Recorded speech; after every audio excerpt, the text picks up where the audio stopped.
안녕하세요. 오늘도 서현살롱을 찾아주셔서 감사합니다. 저는 30대 초반의 워킹맘입니다. 대학 졸업하고 취업해서 바쁘게 살다 보니 연애도 못하고 일에만 미쳐 살다 고등학교 동창 모임에서 남편을 만나 결혼까지 하게 되었어요. 어릴 때부터 좋아했었다고 남편이 먼저 고백했거든요. 처음엔 그저 호감만 가지고 있었는데 남편이 적극적으로 다가오니까 저도 모르게 조금씩 마음이 열렸어요. 남편의 성격은 남자답진 않지만 섬세하고 차분한 면이 장점이고 볼수록 저하고 잘 맞는다는 생각이 들었어요. 그리고 세상 참 좁다 싶게 제 절친이랑 같은 동네에 살고 있었더라고요.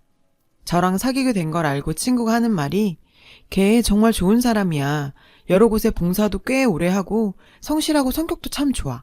근데 아니다. 암튼 축하해.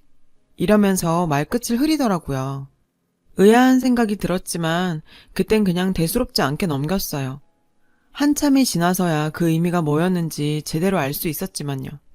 암튼 바쁜 업무 와중에도 평일 주말 가릴 것 없이 남편과 자주 만났어요. 알콩달콩 다른 연인들처럼 무난하게 연애했죠. 그 시간들이 참 행복했어요. 그러다 자연스레 결혼 얘기가 오갔고 더 늦기 전에 빨리 하기로 서두르게 되었죠. 연애 기간도 1년이 채 안 된 데다 결혼하고 바로 딸 시은이가 생겨서 출산하기까지 시간이 정신없이 바삐 흘렀어요. 막상 출산까지 하고 정신을 차리고 보니 산후조리와 육아가 당장 큰 문제였어요. 정말 산후조리 기간만 마치고 바로 직장에 나가봐야 했거든요. 안 그러면 퇴직해야 할 상황이라 제대로 된 산후조리는 꿈도 못 꿨어요. 친정 부모님은 두 분 다 돌아가셔서 친정 쪽에서 도움을 받을 수도 없었고 도울 분을 구하는 것도 쉬운 일은 아니었어요. 모르는 사람을 집에 들이는 게 영 불안했거든요. 제대로 알아볼 시간도 부족했고요. 그맘때 동네 가까이 있는 조리원에서 문제가 발생해서 조리원이라는 곳도 영 불안한 상태였어요. 썩 내키지 않더라고요. 남편은 꼭 회사를 나가야 하니 남편 도움도 받을 수가 없었죠. 어떻게 해야 할지 정말 막막하더라고요. 어느 날 남편이 조심스럽게 자기 어머니가 오시면 어떻겠냐고 하더라고요. 전 처음엔 말도 안 되는 소리라고 펄쩍 뛰었죠.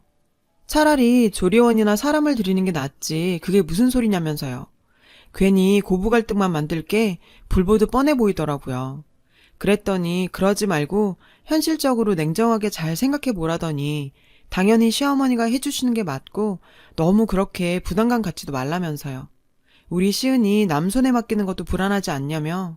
적당한 사람 구할 시간도 없는데 이 기회에 자기 엄마랑 친해져 보래요.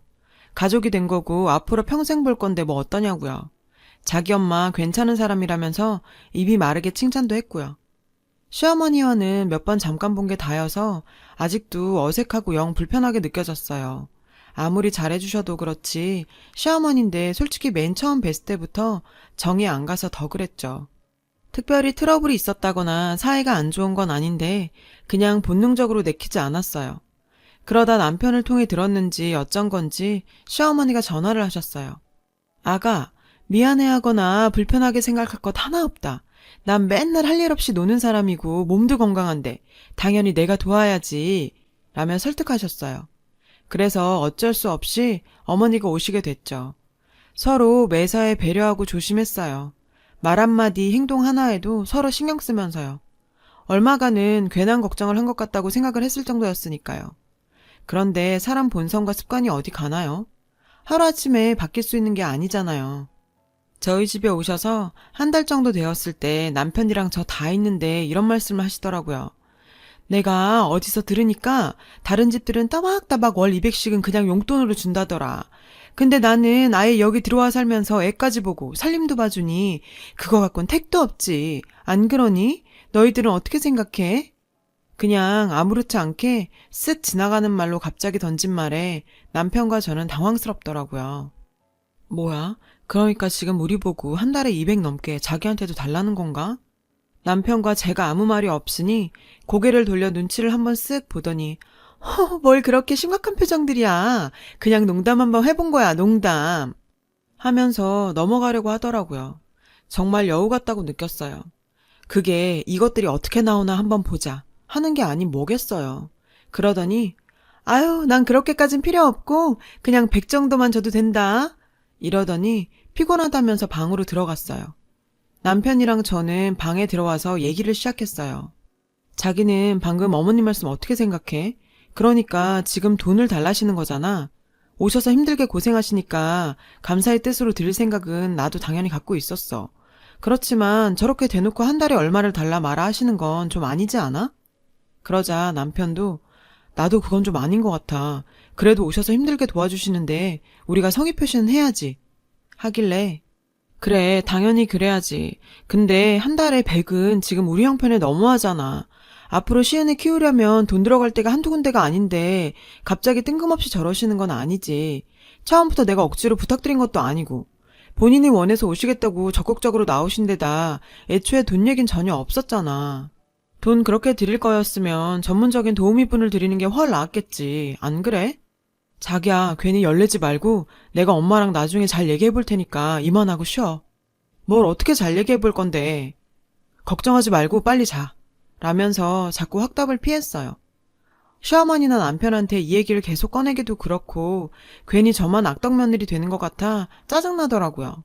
조금 지나니까 그냥 될 대로 되라 하며 더는 신경 쓰고 싶지 않았어요. 아마 남편이 100만 원씩 분명히 드렸을 거예요. 돈 문제뿐만 아니라 서서히 다른 데서도 문제들이 하나둘 생겨나기 시작했어요.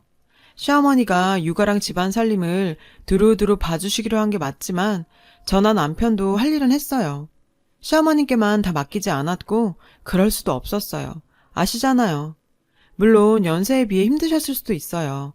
그렇지만 저희가 뭐든 무리하게 시킨 적 없었고 일하시는 시간보다 쉬시는 시간이 훨씬 더 많으셨어요. 어느 순간 저희 아파트 경로당에 다니시더니 친구분들을 만드셔서 상의 한마디 없이 집에 들이시기도 하고 아기가 먹는 용품들은 소독이 중요한데 여러 번 강조해서 말씀드려도 별로 중요하게 여기지를 않으셨어요. 아무리 옛날 분이셔도 그렇지 위생관념이 완전 제로인데다 제일 문제 중 하나인 건 흡연도 하셨거든요. 저희 집 화장실이랑 베란다, 아파트 계단 등에서 피우다가 이웃하고 시비가 붙기도 했어요. 저도 짜증나고 창피하고 당장이라도 다시 집으로 가시라고 하고 싶더라고요. 또 살림살이는 물론이고 뭐든지 사사건건 어찌나 꼰대 마인드로 간섭을 하고 돌아다니는지 노이로제 걸 것 같았어요. 화장품이나 샴푸, 치약 같은 것도 끝까지 아껴 쓰지 않는다고 잔소리를 늘어놓으면서 치약은 가위로 오려서 벌리고 혀로 핥은 것 마냥 끝까지 사용했고 케첩이나 마요네즈 같은 양념류도 가위로 잘라서 며칠 동안 방치해놓고 아껴 쓰시는 게 문제가 아니라 침 묻고 냄새도 나고요. 그리고 어떤 일이든 서로 정도라는 게 다르잖아요. 근데 제 속옷이나 양말 하나까지도 간섭을 해대는데 정말 숨이 막히더라고요. 왜 그런 걸 입냐? 얼마 주고 샀냐? 왜 이렇게 똑같은 게 많냐? 이게 다 낭비다. 넌 정신 좀 차리고 자기한테 한번 날 잡아 제대로 배워서 정신머리를 싹 뜯어 고쳐놔야 한다 등등 하나부터 10까지 내가 다 끼고 가르쳐야 아는 거냐. 도대체 그 머리를 어떻게 대학을 나오고 직장생활을 하냐. 정말이지 잔소리의 끝판왕이었죠. 도와주러 오셨다 하고선 오히려 암을 유발시키고 있더라고요. 애초에 이러려고 작정하고 아들 꼬셔서 들어온 것 같다는 생각까지 들었어요. 뿐만 아니었어요. 집안에서 운동한다고 쿵쿵거리며 돌아다녀서 아랫집에서 민원 들어오는 건 일상이었고 어찌나 많이 드시는지 시어머니 식비만 해도 만만치 않았어요. 저랑 아기를 먼저 챙기는 게 아니라 뭐든지 본인 위주로 행동하셨죠. 음식도 본인 식성에 맞는 맵고 짜고 튀긴 것들 위주로 해서 밥 먹는 것도 곤욕이었어요. 한 번도 제가 뭘 좋아하는지 뭘 먹고 싶어 하는지 묻지도 않았고요. 친정엄마도 아니고 이거 해주세요 저거 해주세요 얘기하기도 참 쉽지 않죠. 식사도 잘 못하고 잠도 잘 못 자고 이런 게 다 고스란히 아기한테도 안 좋은 영향을 끼치게 되겠더라고요. 갈수록 누가 봐도 이건 도우러 온 게 아니고 피해만 주는 행동이었어요. 오랜만에 남편과 같은 동네에 살던 그 절친과 통화를 하게 됐어요. 이런저런 얘기를 나누다가 시어머니 얘기를 하게 됐죠. 남편이랑 사귄다는 얘기했을 때부터 말할까 말까 고민했다면서 어릴 때부터 뵌 분이라 아는데 알고 보면 나쁜 분은 아닌 것 같은데 성격이 좀 유별나신 데가 있어. 이웃분과 별거 아닌 걸로 싸운다거나 가끔 상식 이하의 행동을 하신다거나 그리고 엄마가 그러시는데 이웃 간에 말 옮기고 다니고 이간질도 시키곤 하셨대. 근데 막 사귀기 시작했다는데 그런 얘기를 차마 못하겠더라. 그러더군요. 제가 생각해도 그때 이런 얘기를 들었어도 콩깍지가 단단히 씌워졌는데 크게 개의치 않았을 것 같더라고요. 이미 다 엎질러진 물인데 그때 이런 얘기를 들었든 말았든 다 의미 없는 거였죠. 더는 몸도 안 좋고 한계에 다다라서 남편한테 얘기했어요. 더 이상 어머님하고 같이 있으면 나 병원 가야 할 것 같아. 나 혼자도 괜찮으니까 어머님 가시라고 하자. 나 정말 더 이상은 못 참겠어. 라고 하니 그간 자기도 지금까지 중간에서 많이 힘들었는지 잘 얘기해보겠다고 하더라고요. 그래서 바로 다음날 시어머니께 잘 말씀드렸어요. 그게 무슨 소리야? 지금 내 손길이 얼마나 필요한 시기인데. 미안해서 그런 거면 그럴 거 없대도. 왜 자꾸 그래? 그냥 친정어머니다 하고 편하게 생각하라니까. 라고 얘기하는데 정말 어이가 없어서 할 말이 없더라고요. 염치도 눈치도 없는 노인네였어요. 저도 더는 물러나지 않고 강하게 밀어붙여서 결국 다시 시댁으로 돌아가셨어요. 그래도 제 생각보다 그렇게 완강하게 거부하시거나 화내진 않아서 다행이었죠. 가시고 나니 몸은 좀 불편해도 마음이 너무 편하고 천국이 따로 없더라고요. 참 이게 얼마 만에 느껴보는 자유로움인지 눈물이 다 날 것 같았어요.